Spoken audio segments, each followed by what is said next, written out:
Gang, we know what it's like to start out as an independent filmmaker or creative, and at the beginning, you're wearing all sorts of hats. You're doing all of the jobs. You're a one-person band. You're talking to the clients, you're producing the gig, you're setting the budget, you're directing, you're filming, you're gaffing, you're moving equipment back and forth, you're worried about catering, you're editing, heaven forbid, you're your own audio engineer. Now we feel like it's really important to be helpful on set, and if there's a fellow person that needs a little help, you run over there and help them. But it's really nice to really focus in on the specific jobs that are on a production so we can stay in our lanes and make sure the quality of the production is 100% and we don't overload ourselves and have too much on our plate. Now understand this, no role is more important than the other, no human being is more important than the other on set. These roles are just jobs that people have elected to do, or they've figured that, hey, I'm really good at this and I'm gonna do. Sometimes the traditional hierarchy of a set or an organization is, hey, if I'm this role, I'm above this person. We wanna look at that as more of a workflow chart than a hierarchy. So the first role we're gonna talk about is a producer. Their main duties include organizing the crew, hiring the right staff, getting the right people on set, the right locations, looking at budgets, and even dealing with intellectual property rights. Now, depending on the size of a project, the producer might actually ask for the help of other co-producers and assistant producers, but their goal is all to make sure that the project happened on time, on budget, and as planned.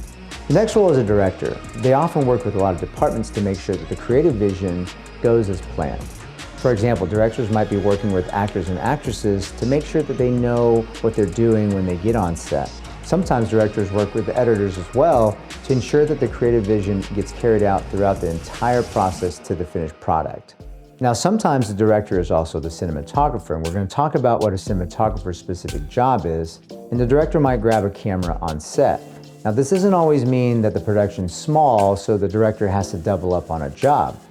Take Zack Snyder, for example. He's a director that oftentimes will grab a camera and film a scene his unique way. He may have a very specific artistic vision in mind that just makes it simpler for him to just grab a camera and film right there on set. But overall, director's responsibility is to make sure that from top to bottom, whatever the creative vision was, it gets played out as planned. Now the next role is a cinematographer or a director of photography. Sometimes you hear the term DP, and that's what that means. A DP is a cinematographer, is a director of photography. Now, the DP's role on set is to make sure that the director's vision gets carried out in all aspects of how to actually get it filmed. Cinematographers work hand in hand with the director to ensure that the creative process gets carried through into the cameras and the lighting. DPs are often obsessed with focal lengths, camera choices, lighting design, camera movements, camera placements, and shot selection. They really are the extension of the director's mind into the actual hands that create the images that we see on screen. Now the next role on set that's critical for any great production is the gaffer. The gaffer is the light master. Now the gaffer works hand in hand with the cinematographer to make sure that the DP's lighting design plays out exactly how he envisioned. Gaffers, oftentimes I consider them the MacGyvers on set. Now if you grew up when I did in the 80s, there was a show called MacGyver where this gentleman would essentially get himself into these adventures and he'd be forced in a corner and he can literally like create a bomb with a toothpick and a rubber band. He was a very resourceful guy. These are what we call MacGyvers. Gaffers are that. Oftentimes gaffers have a very tough job and a very critical job because their limitations on environment, on crew size, and equipment forces them to be very good problem solvers and rigging up complex scenarios in maybe a less than ideal situation. Never overlook how important a gaffer is on set because let's be honest, great lighting is really what drives a great image. Not your lens, not your camera. The next role on set is a DIT, or a digital imaging technician. Now the DIT has a very unique job on set. Their primary focus is to make sure they gather all the footage and images, they organize it in a fashion where we can pass it from production to post-production, and it's a seamless handoff. Oftentimes editors aren't on set, so they don't know what happened or what was shot, and if you have a lot of different scenes or a lot of different cam angles, It's really critical for the DIT to organize all that stuff so when the editor gets all the footage, it makes sense and it can make their job go by very fast and efficiently. The DITs have to be up to date on the latest technology as well, because anything that can help assist a crew on set be more efficient, they should really know about it. Whether that's faster memory cards or faster hard drives or a better process to organize data, the DIT is the expert here. Now let's talk about another role called the first AC, or the first assist camera. The first AC's primary role is all things camera. They know everything about the cameras that we're going to be using on set. They keep them clean, they maintain them, and they're in charge of swapping out accessories and lenses when need be.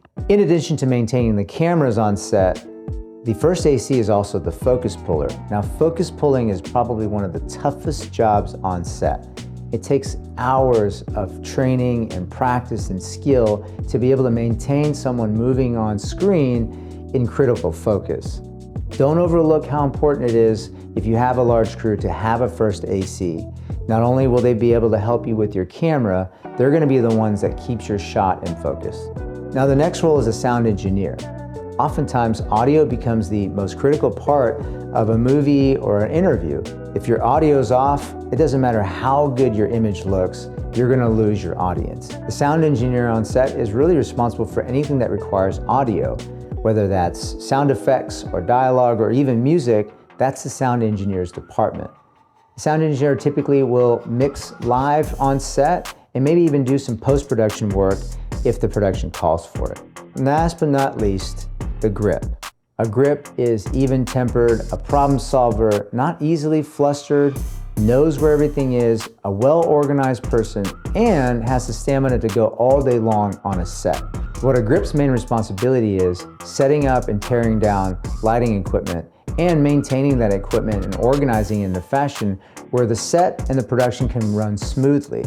Now, a key grip is someone that's essentially the boss of all the grips, but a grip's job is not for the faint of heart. If you're not willing to work hard, not willing to be on your feet all day and move a bunch of heavy, awkward equipment around, and oftentimes not get a lot of credit for it, then the grip's probably not the job of choice for you. But if you are a problem solver and you like to work with your hands and you like to keep things organized, efficient, and you don't mind going all day long, that's what a grip does. Hey, that's it, everybody. That's a quick breakdown on a few roles on set that you typically would see on a film set or on a video shoot. Again, for most of you guys starting out, you're probably going down a checklist that I do that, and that.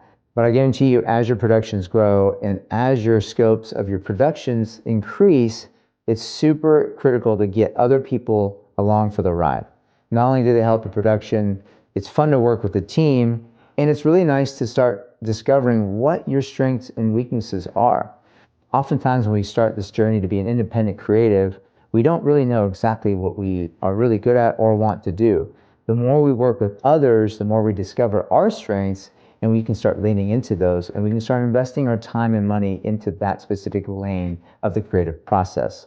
Hey, make sure you guys drop a comment below. Let us know what your role is on set. Let us know what you love doing on set more than anything else. We'd love to hear your opinions and your comments. We'll create content specifically around your feedback. Don't forget to like, share, and subscribe, and we will see you on the next video.